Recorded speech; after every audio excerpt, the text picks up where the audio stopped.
월요일인 오늘 아침 서울 5도, 대관령 영하 2도 등 출근길 반짝 추위가 찾아왔습니다. 주 중반부터 예년 기온을 회복하면서 목요일 수능 한파는 없을 전망입니다.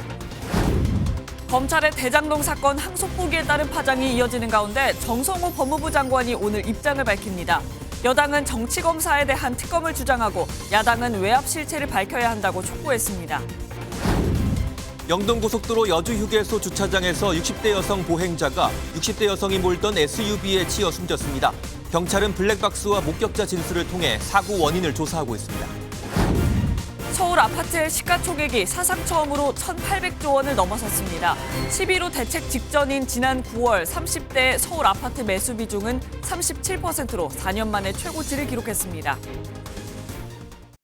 시청자 여러분 안녕하십니까? 밤사이 북쪽에서 찬 공기가 밀려오면서 기온이 뚝 떨어졌습니다. 오늘 아침 서울은 5도, 대관령은 영하 2도까지 내려가는 초겨울 날씨가 찾아왔는데요. 이 바람도 강하게 불어 체감 온도는 더 낮겠습니다. 오늘 굿모닝 MBN은 먼저 현장 취재 기자 연결해서 자세한 날씨 소식 알아보겠습니다. 네, 심동욱 기자, 이번 주 월요일 출근길에 또 반짝 추위가 찾아왔다고요? 네, 그렇습니다. 두꺼운 외투를 입고 목도리까지 둘렀지만 찬바람이 파고드는 게 느껴지는데요. 출근길에 나선 시민들의 옷차림도 한층 두꺼워진 모습입니다. 오늘 서울의 아침 최저 기온은 5도로 어제보다 6도가 떨어졌습니다. 이외에도 강원 대관령은 영하 2도, 대전이 4도, 경북 안동은 6도를 기록했습니다. 전국적으로 바람이 강하게 불면서 체감 온도는 더 낮기 때문에 출근길 따뜻하게 입으셔야겠습니다. 북서쪽에서 고기압이 확장하면서 찬 공기가 유입되어 오늘 아침 기온은 어제보다 4에서 8도가량 낮겠고 오늘 서울의 낮 최고 기온은 11도에 머물며 낮에도 쌀쌀한 날씨가 이어지겠습니다. 내일 아침은 오늘보다 더 추워 이번 주 가장 추운 날씨가 예상됩니다. 모레 수요일부터는 추위가 한풀 꺾여 예년 기온을 회복할 전망인데요. 대학 수학능력 시험이 치러지는 목요일은 평년보다 3도에서 4도가량 높아 비교적 포근할 것으로 보입니다. 기온이 급작스럽게 오르내리는 이번 주 건강관리에 특히 유의하시기 바랍니다. 지금까지 서울 광화문 광장에서 MBN 뉴스 심동욱입니다. 검찰의 대장동 사건 항소 포기 관련 소식으로 이어갑니다. 정성호 법무부 장관이 오늘 약식 기자회견을 열고 입장을 밝힐 계획인데요. 이에 앞서 어제 정 장관은 MBN 취재진에게 처음으로 입장을 내놨습니다. 항소 포기 결정 과정에 대해 아는 바가 없다는 건데요. 조희로 기자가 단독 보도합니다. 정성호 법무부 장관이 검찰의 대장동 항소 포기 논란과 관련해 처음으로 입장을 내놨습니다. 수사팀과 중앙지검은 항소해야 한다는 입장이었는데 항소 포기로 바뀌게 된 과정 등에 대해 아는 게 있는지를 묻는 MBN 질문에 정성호 법무부 장관은 아는 바 없다고 밝혔습니다. 그러면서 여러 사정을 종합해 판단한 것으로 안다고 덧붙였습니다. 검찰청법 제8조에 따르면 법무부 장관이 검찰총장을 지휘할 수 있는데 이런 적극적인 지휘권을 사용하지 않았다는 뜻으로 풀이됩니다. 노만석 검찰총장 직무대행도 논란 이틀 만에 검찰의 항소 포기 경위를 담은 입장문을 냈습니다. 노 대행은 입장문을 통해 대장동 사건은 통상의 중요 사건처럼 법무부의 의견도 참고했고 판결 취지와 내용을 종합적으로 고려해 숙고 끝에 내린 결정이라고 밝혔습니다. 그러면서 다양한 의견과 우려가 있음을 잘 알고 있으나 조직 구성원 여러분은 이런 점을 헤아려주기 바란다고 전했습니다. 하지만 검찰 안팎에선 노 대행이 말한 법무부의 의견은 항소를 포기하라는 정 장관의 의중일 수밖에 없다는 지적이 일고 있습니다. MBN 뉴스 조희로입니다. 검찰의 대장동 사건 항소 포기는 정치권에서도 큰 파장을 일으키고 있습니다. 국민의힘은 정성호 법무부 장관에게 당장 물러나라고 하는가 하면 대통령실 등 윗선 개입 여부를 밝히겠다고 목소리를 높였습니다. 이어서 김현 기자의 보도입니다. 국민의힘은 검찰의 대장동 사건 항소 포기 결정에 대통령실 등 윗선의 개입이 있었는지 밝혀야 한다고 목소리를 높였습니다. 국민의힘 법사위 소속 의원들은 정성호 법무부 장관은 탄핵감이라며 국회 차원의 진상조사와 함께 정 장관의 사퇴를 촉구했습니다. 정성호 법무부 장관은 즉각 사퇴해야 할 것입니다. 그리고 대통령실 개입 여부, 대통령의 지시 여부에 대해 명명백백하게 밝혀야. 당 지도부도 국회 청문회와 상설특검 등을 언급하며 공세 수위를 높였습니다. 국정조사부터 신속히 진행함으로써 대장동 비리의 전모를 낱낱이 국민께 밝히기를 제안합니다. 국민의힘과 한동훈 전 대표, 개혁신당까지 야권의 집중 포화가 쏟아지면서 검찰의 항소 포기에 대한 야권의 총공세는 계속될 전망입니다. MBN 뉴스 김현입니다. 더불어민주당은 오히려 항소 포기에 반발한 대장동 검찰 수사팀이 특검 대상이라고 맞받았습니다. 김건희 여사 사건 때는 왜 가만히 있었느냐면서 정치 검찰이라고 거세게 비판했습니다. 계속해서 김태형 기자가 보도합니다. 민주당 역시 대장동 사건에 대한 국회 차원 조사가 필요하다고 주장했습니다. 다만 그 대상이 다릅니다. 민주당은 항소 포기에 반발한 대장동 수사팀을 조사해야 한다는 겁니다. 대장동 수사팀이 지금 하는 조직적 반발에 이게 검찰의 행태라면 국정조사 해야죠. 청문회 해야죠. 상설특검 해야 됩니다. 그러면서 대장동 수사팀이 재판에서 지자 반성은커녕 항명으로 맞서고 있다며 친윤 정치검찰의 망동이라고 몰아세웠습니다. 또 검찰이 윤석열 전 대통령 구속 취소나 김건희 여사가 연루된 주가 조작 사건 등에는 왜 가만히 있었는지 따져 물었습니다. 이에 더해 민주당에선 검사에게 배를 가르겠다는 협박을 들었다는 남욱 변호사 증언을 토대로 대장동 사건 자체가 검찰의 조작 기소였다는 점을 부각하고 있습니다. 정치검찰이 이재명 대표를 겨냥해 대장동 민간 사업자들을 회의 후 협박에 허위 진술을 받아 조작 기소했다는 사실이 민주당도 대장동 사건에 대한 국정조사를 신속히 추진하겠다고 밝히면서 정치권에선 한동안 대장동 사건을 둘러싼 마찰이 불가피할 것으로 보입니다. MBN 뉴스 김태형입니다. 네, 정치권 소식은 국회팀 장가희 기자와 좀 더 자세히 살펴보겠습니다. 어서 오세요. 네, 앞서 이 대장동 사건 항소 포기 관련 내용이랑 좀 이제 연결해 가보자면 여야가 모두 국정조사 카드를 꺼내 들었지만 그 대상이랑 방향 좀 완전히 다르죠. 그렇습니다. 우선 여당부터 말씀을 드리겠습니다. 예. 민주당은 검찰의 이 항소 포기 자체가 정상적인 결정인데 검사들이 항명을 했다고 보고 있습니다. 예. 그러니 국회가 아예 나서서 대장동 수사 전반에서 검찰이 무리한 진술을 강요하거나 조작 기소를 한 정황은 없었는지 샅샅이 살펴보겠다는 방침입니다. 예. 또 연어 술파티 회유 논란이 일었던 대북 송금 검찰 수사까지도 국회 차원에서 모두 들여다보겠다고 했습니다. 민주당은 여기에 법 왜곡죄 신설 입법도 추진하고 있는데요. 정치권에서는 대북 송금 사건에서 이재명 대통령을 무리하게 기소했다고 지목된 검사들을 겨냥한 것이다. 이런 말이 나오고 있습니다. 그렇군요. 국민의힘은 이 항소를 이번에 포기하게 한 그 최종 윗선, 그게 누군지 규명하겠다 이런 입장입니다. 그렇습니다. 이 항소 마감 시한을 겨우 7분을 남겨놓고요. 누구의 지시로 항소를 포기하게 됐는지 직접 살펴보겠다는 겁니다. 예. 또 검찰이 항소를 포기함으로써 개발비리 피해액으로 추산한 7,886억 원을 이제 1심 판결 이상으로 환수하지는 못하게 된 점도 국민의힘이 국정조사 카드를 들고 나오게 된 이유입니다.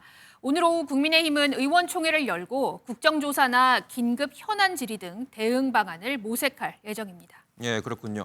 자, 지금 뒤에 화면에도 나와 있습니다만 이 국민의힘 일부 의원들은 이 정성호 법무부 장관이 탄핵감이다 이런 주장도 하고 있습니다. 이거 왜 그런 겁니까? 이 국민의힘은 이번 항소 포기를 외압으로 보고 있는데요. 예. 그 정점에는 대통령실을 의심하고 있습니다.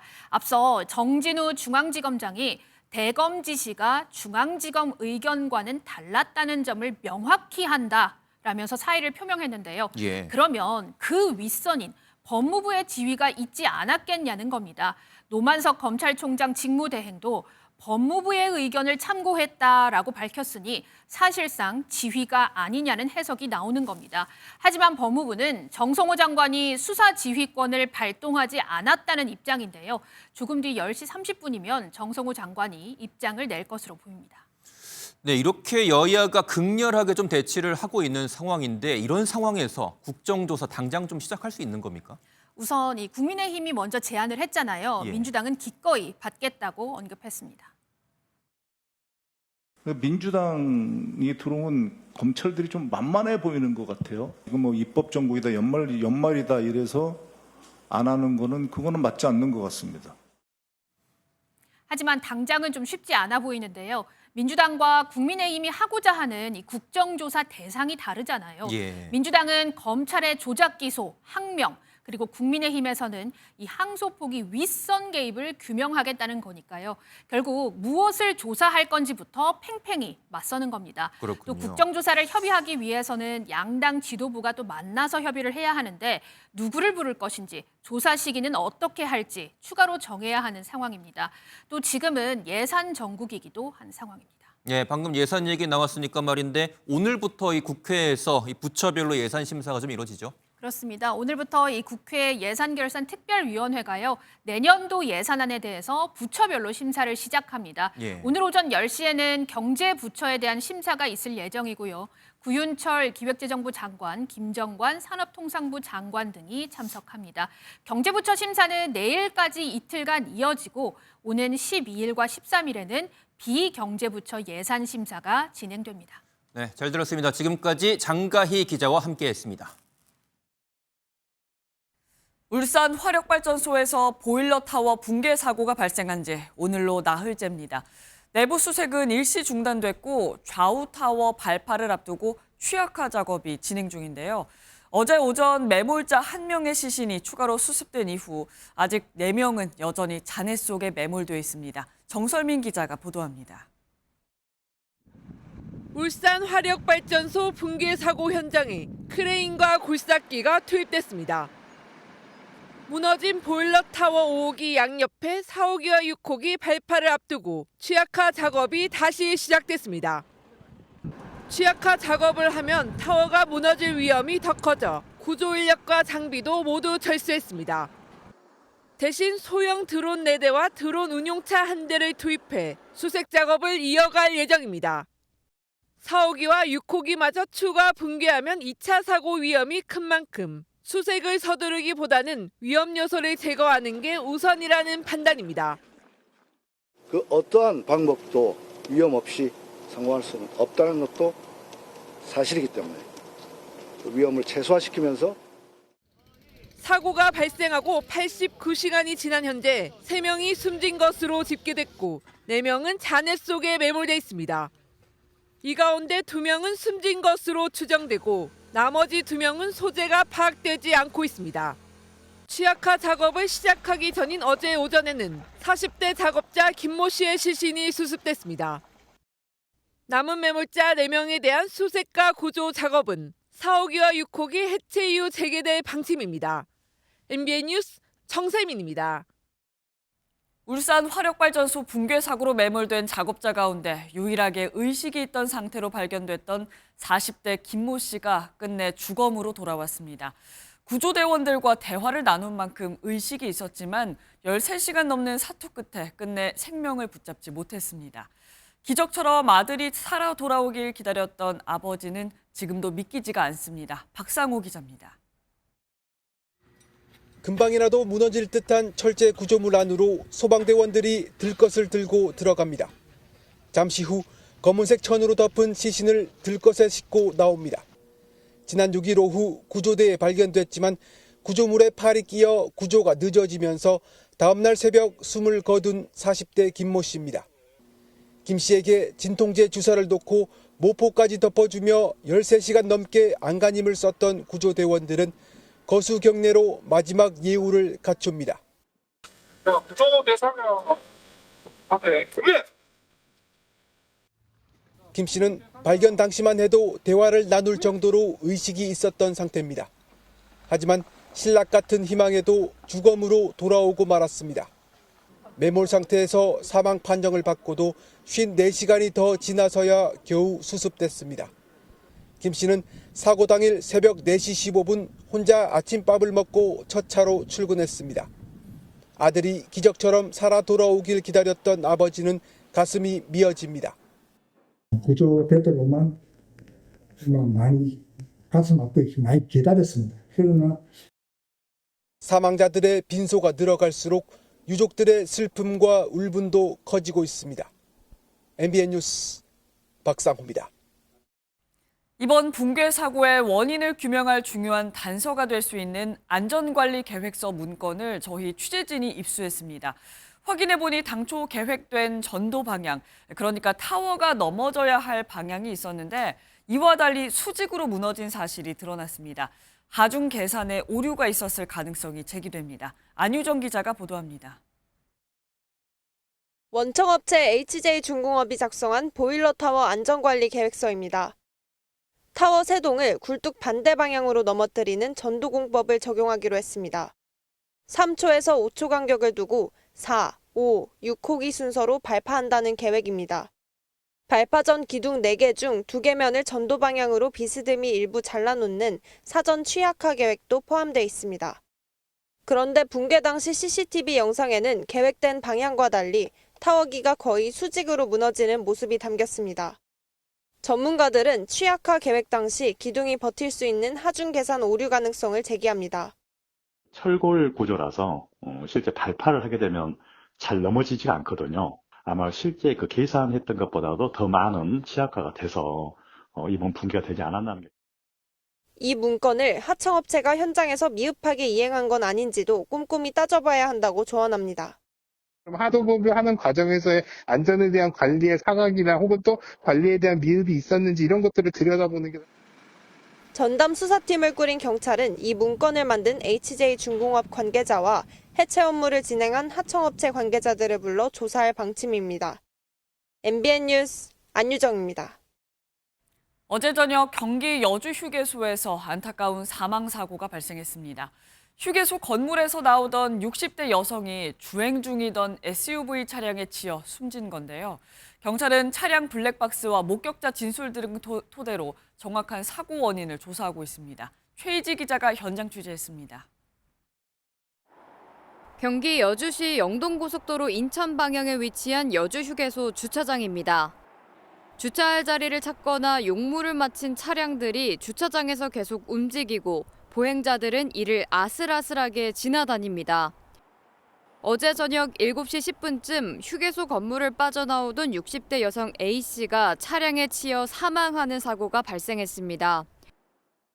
이곳 주차장을 주행 중이던 SUV 차량이 휴게소에서 걸어 나오던 60대 여성을 들이받았습니다. 사고 현장에 출동한 소방당국은 피해자 A씨의 상태가 위독하다고 판단해 심폐소생술을 유보한 후 경찰에 인계한 것으로 알려졌습니다. 알바로스 같은 게 오래 서 있는 거 같지. 뭐 또 다친 사람이 있나 보다. 경찰에 인계된 피해자 A씨는 얼마 지나지 않아 현장에서 사망했습니다. 경찰은 운전자인 60대 여성 B씨가 음주 상태는 아니었다면서 걸어가던 A씨를 미처 발견하지 못해 사고를 냈을 가능성을 염두에 두고 있다고 밝혔습니다. 경찰은 확보한 블랙박스 영상 등을 바탕으로 정확한 사고 경위를 파악할 예정입니다. MBN 뉴스 최희지입니다. 지난 주말 서울의 대형 백화점에 폭발물을 설치했다는 협박글이 잇따라 올라와 경찰이 긴급히 수색에 나섰습니다. 모두 허위로 드러났지만 시민들은 또 불안에 떨어야 했는데요. 이런 가짜 테러 예고가 반복되면서 공중협박죄가 시행됐지만 그럼에도 범죄는 여전히 이어지고 있습니다. 최민성 기자입니다. 어제 오전 한 온라인 커뮤니티에 폭발물 설치 협박글이 게시됐습니다. 방금 전 백화점에 폭약을 설치했다며 터지는 것이 보기 싫으면 돈을 달라고 협박합니다. 그러면서 인터넷 IP를 우회하는 VPN을 켠 뒤 글을 썼기 때문에 자신을 못 잡을 것이라며 자신만만한 태도를 보입니다. 결국 경찰과 소방이 출동해 수색 작업을 벌였고 주말에 백화점을 찾은 시민들은 불안에 떨었습니다. 여기 수색하고 있다고 계속 나오고 나중에 그냥 아무 이상 없다고까지 들었어요. 혹시나 뭐 진짜면 어떡하지 하는 생각? 하지만 협박은 결국 허위로 드러났습니다. 경찰은 1시간 넘게 수색을 진행했지만 폭발물은 발견되지 않았습니다. 지난 8일 저녁 7시 반쯤에도 서울 롯데백화점 2층에 다이너마이트 5개를 설치했다는 글이 올라왔습니다. 경찰이 서울 시내 10개 지점을 수색했고 노원점에서는 영화를 보던 시민 100여 명이 대피까지 했지만 역시 폭발물은 없었습니다. 불특정 다수를 향한 테러 협박을 막기 위해 지난 3월부터 처벌이 강화된 공중협박죄가 신설됐지만 협박글은 멈추지 않고 있습니다. MBN 뉴스 최민성입니다. 오늘은 어떤 주요 이슈들이 기다리고 있을까요? 굿모닝 MBN이 엄선한 투데이 라인업을 통해 오늘의 주요 일정과 현안을 함께 살펴보겠습니다. 이번 달은 미국의 블랙 프라이데이와 중국의 광군제 등 이 쇼핑 최대 할인 행사 기간입니다. 관세청이 연말 해외 직구 성수기를 맞아 불법 수입 행위에 대한 특별 단속에 나섭니다.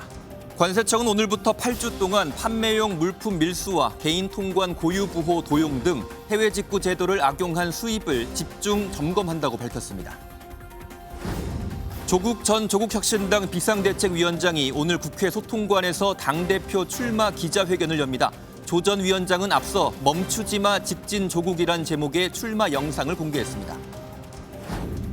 홍명보 감독이 이끄는 축구 국가대표팀이 오늘 소집됩니다. 대표팀은 오는 14일에는 대전 월드컵 경기장에서 볼리비아와 평가전을 갖고 18일에는 서울 월드컵 경기장에서 가나를 상대합니다. 지금까지 투데이 라인업이었습니다. 한미 정상회담 이후 곧 나올 것 같았던 팩트시트 발표가 늦어지고 있습니다. 안규백 국방장관은 조만간 발표될 거라고 했지만 대통령실에선 신중한 기류가 읽힙니다. 발표가 늦어지는 이유, 핵 추진 잠수함 때문인 것으로 전해집니다. 이 소식은 주진희 기자입니다.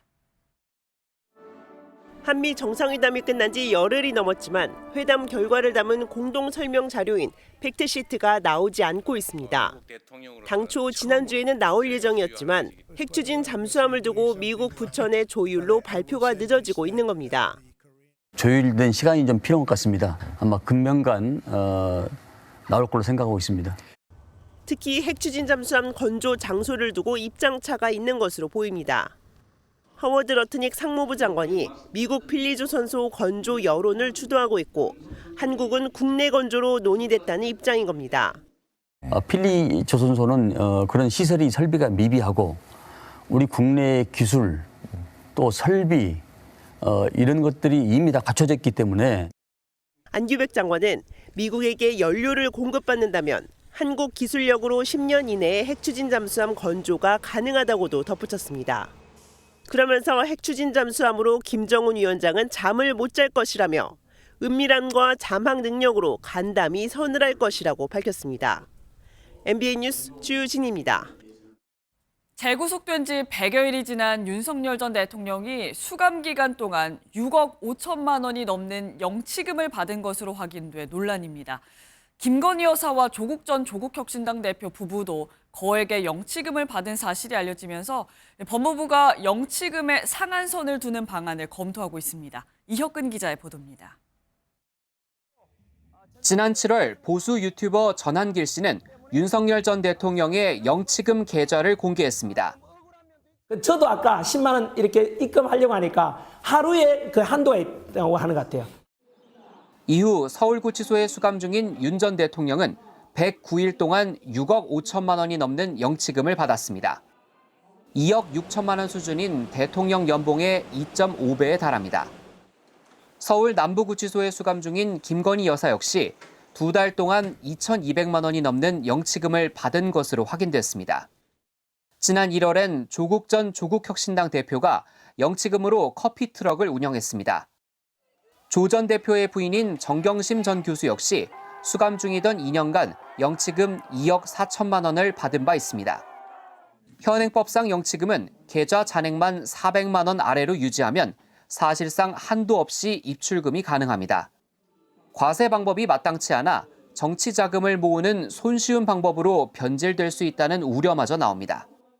과세 자료로서는 저희가 이렇게 교환을 하고 있지는 않는 것 같아요. 개별권이 문제된다고 했을 때 그 경우에 이제 그 법무부의 협조를 구한다든지. 지적이 쏟아지자 법무부는 영치금 상한선을 설정하는 방안을 검토 중이라고 밝혔습니다. MBN 뉴스 이혁근입니다.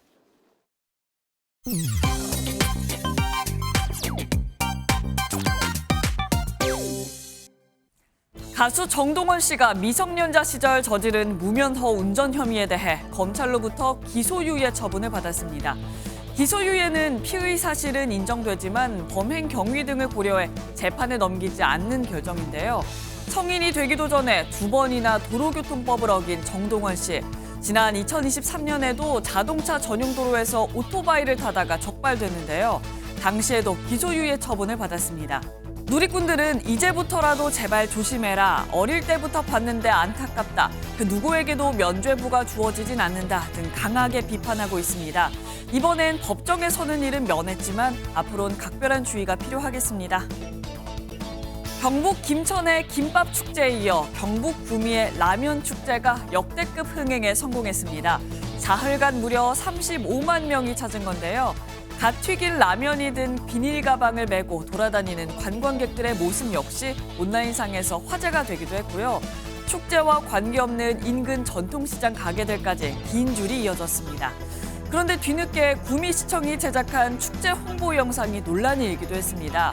인기 애니메이션 아기 공룡 둘리 속 캐릭터 마이코를 패러디한 장면이 흑인 비하라는 비판이 나온 건데요. 한국인은 패러디한 걸 알지만 외국인은 모른다. 홍보 안 해도 흥행했으니 영상 내려라 등 비판이 쏟아졌지만 아직까지 시에서는 별도의 입장을 밝히지 않고 있습니다. 최근 전 매니저로부터 수억 원대 금전적 피해를 본 성시경 씨가 다시 관객들 앞에 섰습니다. 미리 예정됐던 일정이었지만 팬들 사이에선 출연이 취소될 가능성도 제기되고 있었는데요. 제가 여기 안 올 거라는 오션이 있었나 봐요. 전 그런 일은 거의 없습니다. 약속이고 그리고 제일 쓸데없는 연예인 걱정이 되잖아요. 잘 해야 될 겁니다. 감사합니다. 힘든 상황에도 재치 있게 심경을 밝힌 성시경 씨. 무대를 마친 뒤엔 곧 유튜브를 재개하고 연말 공연에도 도전하겠다고 밝혔는데요. 이게 진짜 프로 정신이다. 연말 무대 꼭 가고 싶다 등 누리꾼들의 응원이 이어지고 있습니다. 지금까지 인터넷 와글와글이었습니다. 최근 연세대학교 중간고사에서 AI를 사용한 대규모 부정행위 정황이 발견돼 논란이 일고 있습니다. 비대면 온라인 시험 방식의 관리 감독 사각지대를 노린 것이라고 하는데요. 황지원 기자가 취재했습니다. 연세대학교 신촌 캠퍼스의 한 수업에 올라온 공지입니다. 지난달 25일 치러진 자연어 처리와 챗GPT 과목의 비대면 중간고사 시험에서 학생들의 부정행위가 다수 확인됐다는 내용입니다.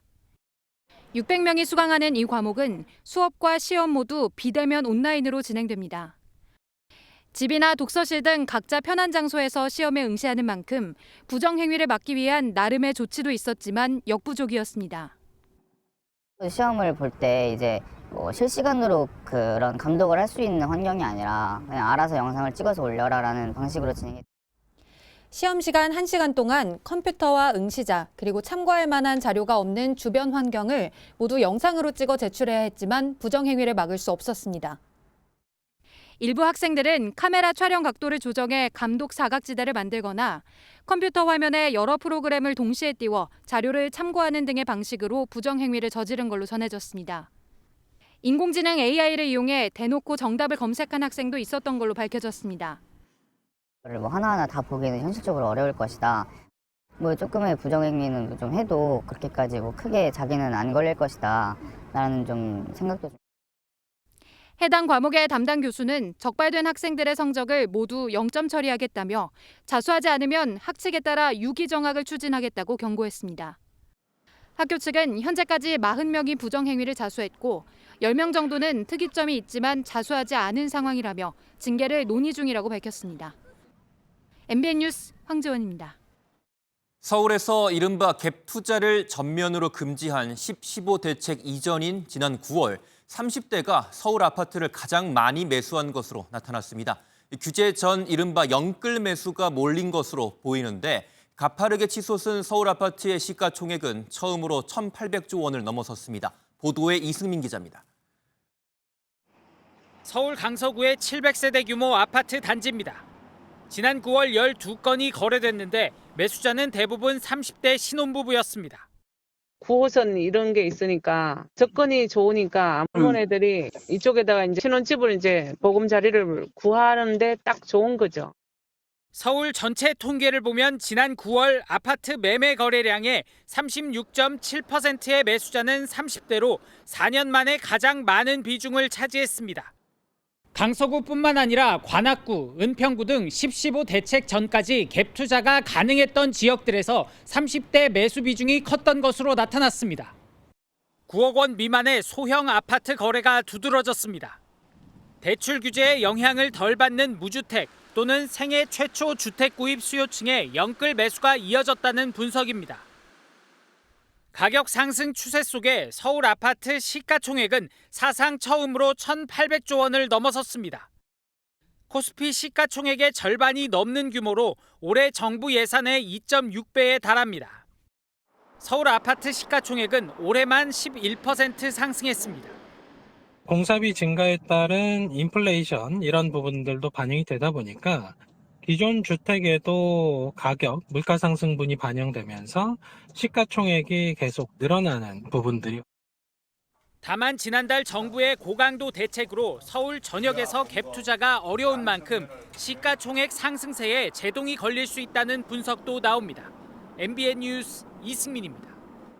미국 연방정부의 업무 중단 사태, 셧다운이 오늘로 41일째를 맞이했습니다. 수천 편의 항공편이 결항되는 등 극심한 혼란이 이어지고 있는데요. 백악관은 이번 사태가 계속될 경우 4분기 미국 경제 성장률이 마이너스를 기록할 것이라고 경고했습니다. 강재묵 기자의 보도입니다. 미국 연방정부의 셧다운 41일째, 뉴저지주의 뉴어크 리버티 국제공항입니다. 셧다운 사태가 기약 없이 길어져 수천 편의 항공편이 무더기 취소 또는 지연되면서 공항에는 적막감이 감돌고 있습니다. For many families, concerned parents, especially with college students, coming home, so it could be very disappointing. 이미 기내에 탑승한 승객들마저도 다시 내려야 한다는 공지를 전해 듣습니다. Unfortunately, we're not going to be heading back to Atlanta right now. I don't know how long that delay is going to be. 미 셧다운이 매일같이 최장 기록을 새로 쓰고 있는 가운데 백악관은 셧다운이 이달 말까지 이어질 상황에 대한 우려를 전했습니다. 케빈 해싯 백악관 국가경제위원회 위원장은 추수감사절은 경제적으로 가장 활발한 기간 중 하나라며 이 시기 사람들이 여행을 하지 못한다면 4분기 마이너스 성장을 볼 것이라고 경고했습니다. 미국 교통부 장관도 추수감사절 동안 항공 운항이 극도로 줄어드는 것을 보게 될 것이라고 예측했습니다. And I think we have to be honest about where this is going. It doesn't get better.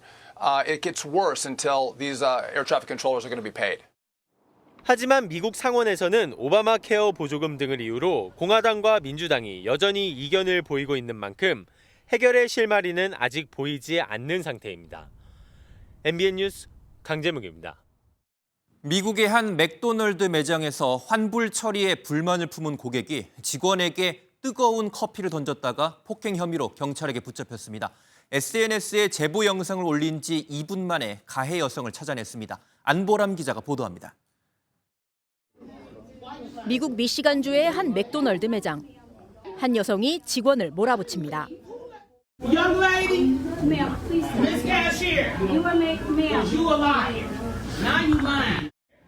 주문한 음식이 제대로 나오지 않자 환불을 요구하면서 싸움이 시작됐습니다.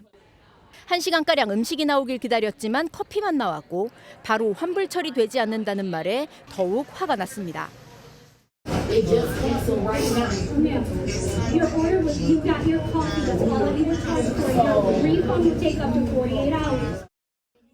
방금 나온 커피를 들었다 내리길 반복하며 쉽사리 화를 가라앉히지 못하는 여성. 직원이 잠시 자리를 피하려 하자 흥분한 여성은 들고 있던 커피를 직원에게 뿌리면서 욕을 퍼붓습니다.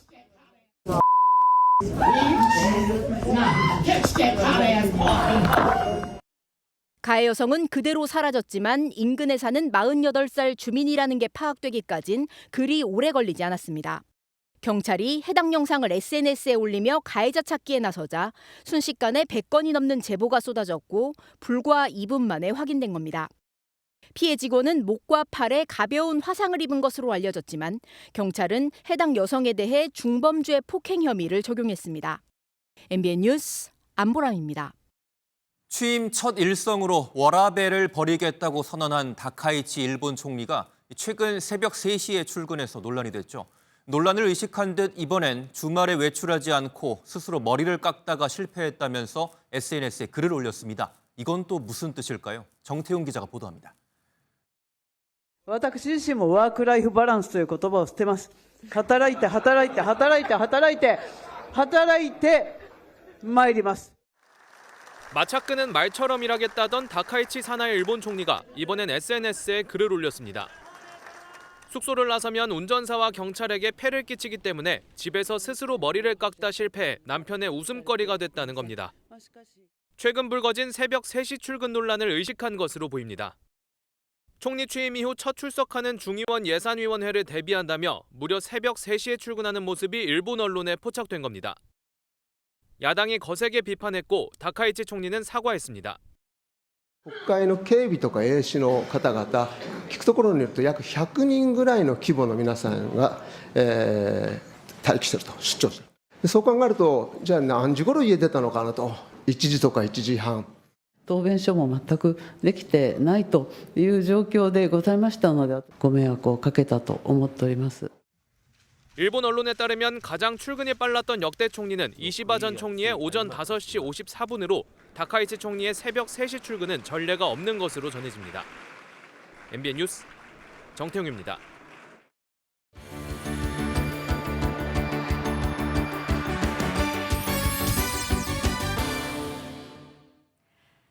굿모닝 월드입니다. 김천의 김밥, 구미의 라면처럼 지역을 대표하는 먹거리를 만든다는 자부심으로 매해 세계 기록에 도전하는 사람들이 있습니다. 올해는 무려 500m에 가까운 길이를 기록했다는데요. 어떤 음식일지 만나보시죠. 좌우로 나란히 선 사람들. 뭔가를 조심조심 옮기는 모습이죠. 이들이 옮기고 있는 것 다름 아닌 살라미라고 합니다. 길이가 무려 500m에 달하는 소시지라니 상상이 가시나요? 아르헨티나 탄드레 한 축제에선 세계에서 가장 긴 살라미를 만들기 위해 해마다 이 같은 도전을 이어간답니다. 재료만 1,500kg이 사용됐다는 이번 살라미의 최종 길이는 487m. 모두가 한마음으로 기뻐하며 박수를 보냅니다. 탄들 지역에서 만든 살라미에 대한 자부심을 드러내기 위한 도전이라는데 내년엔 또 어떤 결과를 낼지 기대되네요. 부쩍 쌀쌀해진 날씨에 우리처럼 동물들도 겨울 채비를 해야 할 텐데요. 전통 방식 그대로 새로운 목초지를 향해 양떼를 몰고 가는 양치기가 있습니다. 따라가 볼까요? 귀여운 양떼들이 산길을 우르르 헤쳐나갑니다. 어딜 가는 걸까요? 체코 보헤미아에선 성큼 다가온 겨울을 준비하기 위해 양들도 새로운 목초지로의 여정을 시작했다고 합니다. 익숙했던 여름 방목지를 뒤로하고 양치기를 따라 겨울나기에 들어간 모습인데요. 질서정연한 양들의 행진, 한 마리도 흐트러짐 없는 게 나름 기특하기까지 하죠. 숲과 들판, 마을을 지나 나흘 간의 길고 긴 여정을 이겨내야 한다네요. 목적지까지 무사히 도착하길 응원합니다. 그런가 하면 페루의 수도 리마의 거리에는 오토바이 떼가 나타났습니다. 양들처럼 여행을 떠나러 모인 건 아니라는데 무슨 일일까요? 도로를 점령한 오토바이들. 경적까지 울리는 게 뭔가 단단히 뿌리 난 모습이죠. 남미 페루에선 새로운 오토바이 규정에 반대하는 사람들이 주말 동안 수도 리마의 거리를 점령했습니다. 바로 오토바이 2인 탑승 금지령이 내려졌기 때문인데요. 오토바이가 범죄에 활용되는 걸 막는 조치라는 게 정부의 설명이지만 자녀를 태운 학부모까지 단속을 당하는 상황이라고 하네요. 거센 반발을 달랠 방책이 필요해 보입니다. 지금까지 굿모닝 월드였습니다.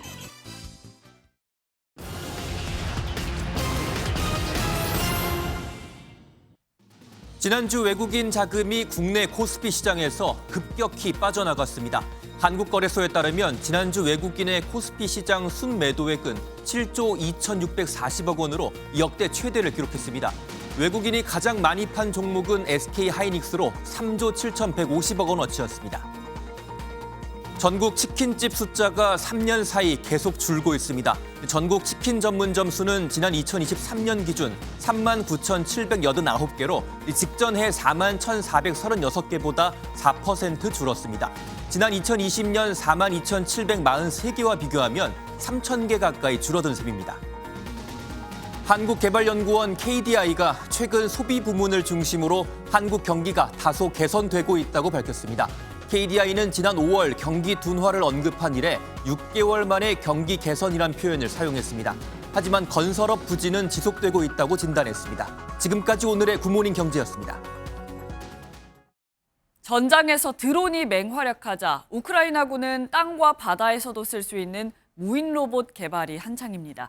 그러자 러시아군은 현대판 기병대인 오토바이 부대를 만들어 무인 로봇에 대응하고 있는데요. 드론이 변화시킨 우크라이나 전장의 모습을 이상엽 기자가 전해드립니다. 두 개의 포신을 얹은 로봇이 풀숲을 헤치며 나아갑니다. 표적을 포착하자 포신에서 불길이 뿜어져 나오고 집이 폭발합니다. 우크라이나 군이 개발한 UGV, 무인 지상 차량이 공격하는 모습입니다. 무인 지상 차량은 정찰과 기습 작전은 물론이고 탄약과 부상자 운송 등 전장에서 다방면으로 쓰이고 있습니다. Медична евакуація з поля бою, доставка боєприпасів чи провізії, дистанційне мінування та розмінування, вогнева підтримка – це все тепер можуть виконувати роботи замість людей. І реальний бойовий досвід це вже довів. 드론으로 불리는 무인 항공기가 맹활약하자 우크라이나군은 육군과 해군 장비에도 무인화 기술을 적극적으로 적용하고 있습니다. Ви щоб розуміли, у кожному такому дроні є бойова частина додаткова 940 кг. Це і може бути кібероперації, і павутина, і інші речі. 러시아군은 값비싼 탱크와 장갑차가 드론의 손쉬운 먹잇감이 되자 저렴한 오토바이 부대를 양성해 전장에 투입했습니다. 또 말 한 마리에 2명이 올라타서 뒤에 있는 사람이 공격하는 기마부대 훈련을 시작한 정황이 포착되기도 했습니다. 우크라이나군이 로봇과 드론으로 러시아군의 진격을 늦추고 있다는 평가 속에 러시아군은 물량 공세뿐만 아니라 과거 전쟁 방식까지 도입하며 전쟁에 대응하고 있습니다. MBN 뉴스 이상엽입니다. 브라질 남부에서 강력한 토네이도로 현재까지 최소 6명이 숨지고 700여 명이 다쳤습니다. 최대 풍속이 시간당 250km에 달해 한 도시는 건물 90% 이상이 부서졌습니다. 추성남 기자가 보도합니다. 번쩍이는 번개 사이로 시커먼 토네이도가 모습을 드러냅니다. 강력한 바람에 구조물이 마구 떨어져 내리고 도심은 순식간에 아비규환이 됐습니다. 거센 물결은 이과수 폭포를 찾은 관광객을 집어삼킬 듯 몰아칩니다. 토네이도가 지나간 자리는 마치 폭격을 맞은 듯 폐허로 변했습니다. 집과 공장은 물론 자동차까지 어느 하나 성한 곳이 없습니다. 겨우 목숨을 건진 주민은 충격에서 벗어나지 못한 채 울먹입니다. O que fazer? Me perdoa se eu chorar.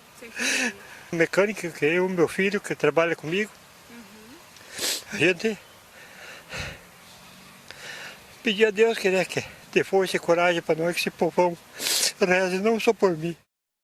현지 시각으로 지난 7일 강력한 토네이도가 브라질 남부 지역 파라나주를 강타했습니다.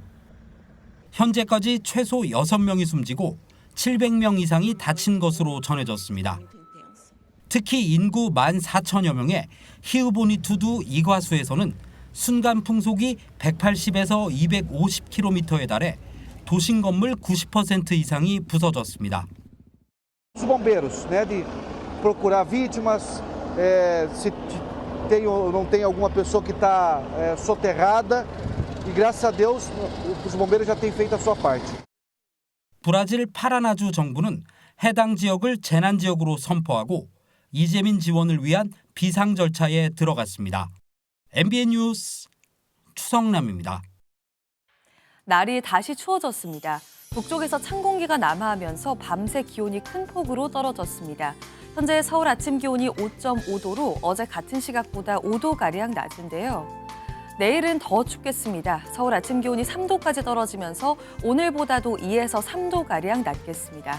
그래도 이번 추위가 오래가지는 않겠고 화요일 낮부터 기온이 차차 올라 대학 수학능력 시험이 치러지는 오늘 목요일에는 아침과 낮 기온 모두 예년 기온을 웃돌아서 온화하겠습니다. 오늘 전국 하늘 쾌청하게 드러나겠고요. 바람이 강하게 불겠습니다. 이 시각 현재 기온을 보면 서울이 5.5도, 대전이 6도, 대구 9.6도를 가리키고 있습니다. 한낮에는 서울이 11도, 대전과 전주 13도, 부산 16도로 낮에도 종일 쌀쌀하겠습니다. 당분간 맑은 날이 많겠습니다. 올해 수능 한파는 없을 전망입니다. 내셨습니다. 저희는 내일 아침 7시에 더 알찬 소식으로 돌아오겠습니다. 건강하고 행복한 하루 보내시기 바랍니다. 고맙습니다.